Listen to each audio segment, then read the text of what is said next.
Chapitre 2 pour Muhammadu Buhari. L'ancien général qui a déjà dirigé le Nigeria en 1983 pendant les dictatures militaires brigue un second mandat à la tête du pays le plus peuplé d'Afrique.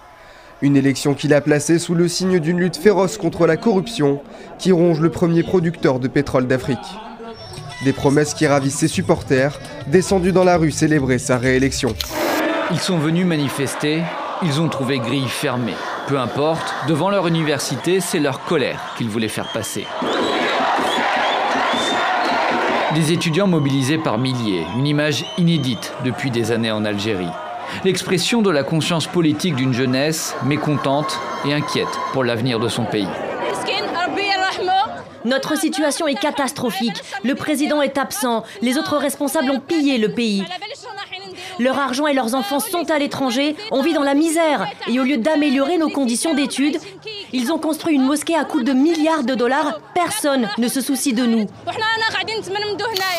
Un mariage douloureux, dont l'issue est finalement favorable pour les deux parties. Une décision unanime qui vient confirmer le jugement en première instance et rejeter les objections du gouvernement américain.